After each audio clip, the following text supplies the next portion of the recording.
My family has just been destroyed. But instead of being by my side or Rhaenyra's, you chose to celebrate your own rise!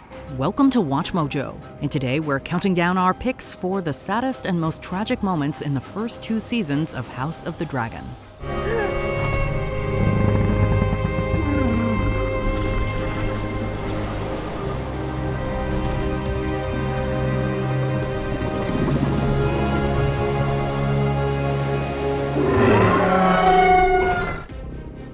Number 10, Erryk versus Erryk. If there's one theme that permeates House of the Dragon, it's family infighting. Brother! Do not do this. I beg you. It occurs between the Blacks and the Greens, and it even seeps down to their knights. Erryk and Erryk Cargill are brothers, the former a Kingsguard of Aegon and the latter a Queensguard of Rhaenyra. Their rivalry comes to a head when Criston Cole orders Erryk to invade Dragonstone and assassinate the Queen. We were born together. You parted us! But I still love you, brother. This results in a brutal fight between the 2 brothers, and it ends in both of their deaths. It is a haunting reminder of the personal costs of war and how the drama between one family can reverberate to another. Your Grace.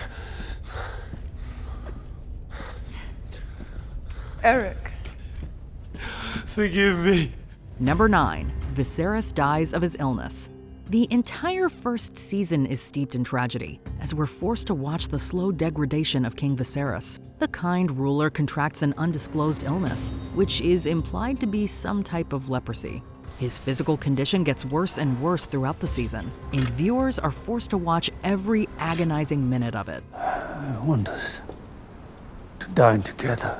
By the end, he's left frail and weak, with half of his face concealed by a mask. It makes for some very disturbing and uncomfortable viewing, and it's almost a relief when he finally passes away. Almost. My own face is no longer a handsome one. If indeed it ever was. It's still incredibly tragic, especially coming on the heels of that awkward family dinner. My love. Number 8, Aemond loses an eye. The defining characteristic of Aemond Targaryen is his black eye patch, which certainly gives him the allure of a menacing villain. However, it also adds a nice layer of depth to what could have been a one-dimensional baddie, as we actually feel a small degree of sympathy for what has occurred. Your mother's dead. Vhagar has a new rider now. A young Aemond is confronted by a small army of children, including Jace and Luke, which leads to an enormous scuffle. And it's in said scuffle that Luke slashes Aemond's face with a knife, effectively taking out his eye.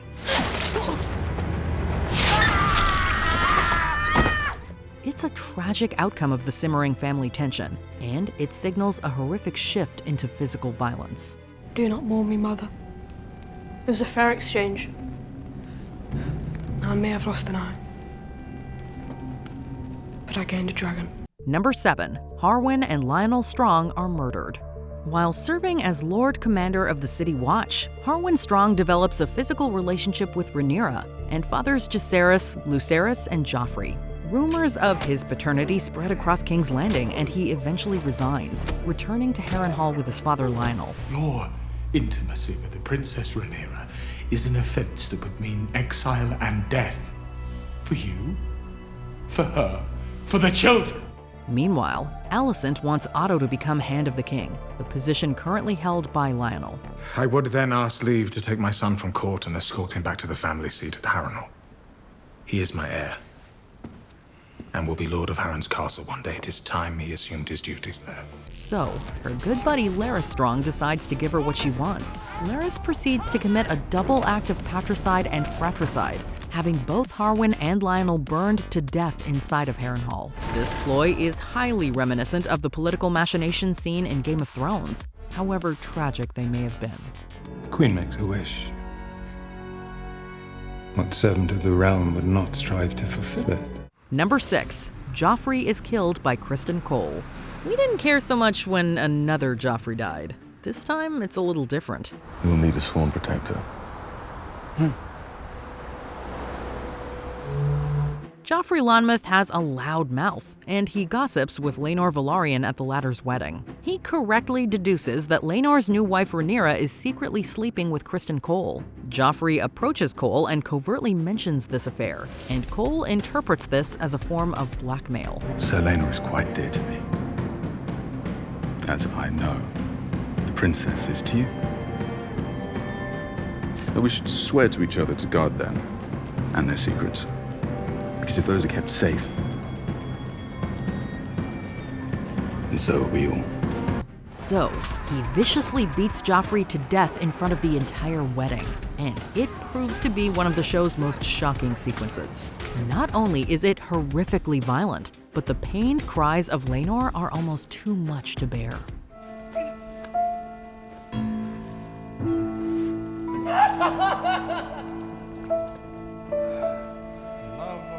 Number 5. The End of Rhaenys and Meleys. You must send me, Your Grace. Meleys is your largest dragon and no stranger to battle. I will meet Cole. The Red Dragon and the Gold was the big action episode of Season 2, depicting the battle at Rook's Rest. Rhaenys agrees to fight on behalf of Rhaenyra, using her dragon Meleys to defend the seat of House Staunton.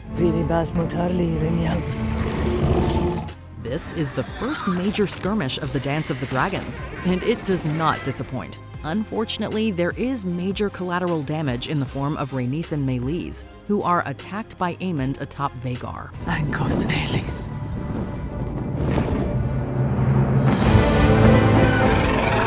The massive dragon crushes the neck of Meleys, and she falls into Rook's Rest with a contented Rhaenys accepting her fate.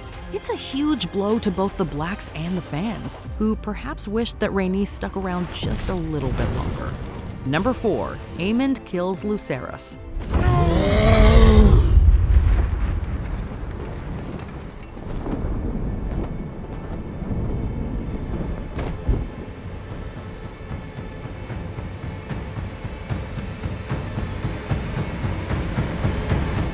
The most iconic "oh crap" faces in TV history belongs to Ewan Mitchell, who perfectly conveys Aemond's conflicted feelings after killing Lucerys. Luke and Arrax fly over to Storm's End, hoping to parley with Boros Baratheon. Unfortunately, Aemond beats him to it.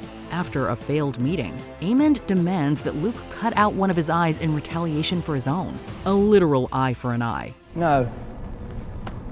I want you to put out your eye. It's payment for mine. One will serve. Luke flees, leading to that fateful chase that ends in disaster.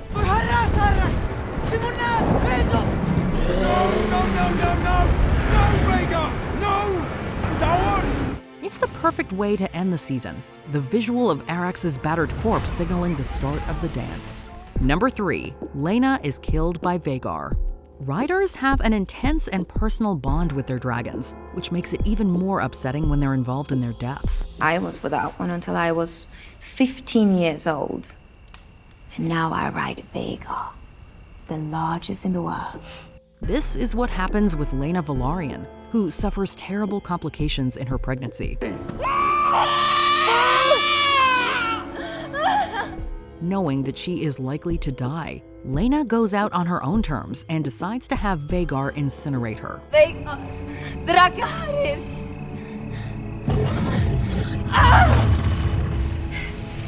Dracarys! She approaches the dragon and orders it to kill her, which she does with great reluctance. We mourn not only Laena and her unborn child, but the soul of poor Vhagar, who is clearly hesitant to follow her rider's order. Number 2. Blood and Cheese kill Jaris. House of the Dragon follows in its predecessor's footsteps, displaying some of the most vile and grotesque acts of violence ever seen on television. I want Aemond Targaryen. One of the worst comes in the premiere of Season 2, when Daemon orders the assassination of Aemond. This is my friend. Tonight he's going to be your friend. You're to find and slay the Prince Aemond Targaryen.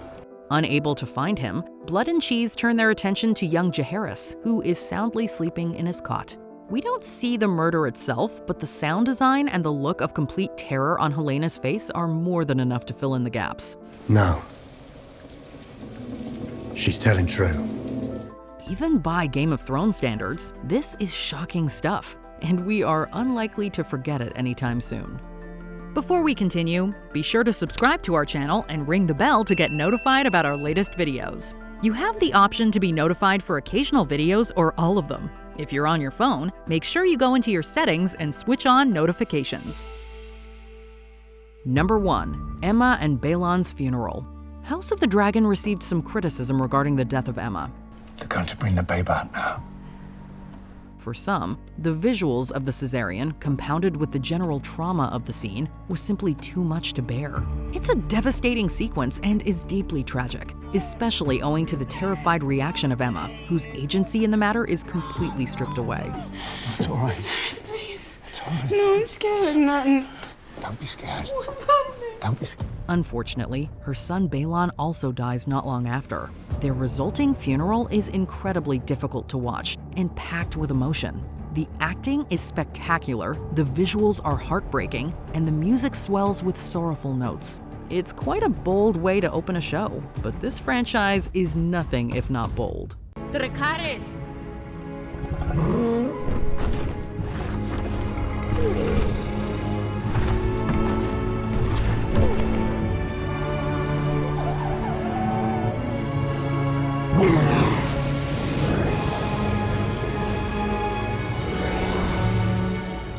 Which scene upset you? Let us know in the comments below. They killed the boy. Did you enjoy this video? Check out these other clips from WatchMojo, and be sure to subscribe and ring the bell to be notified about our latest videos.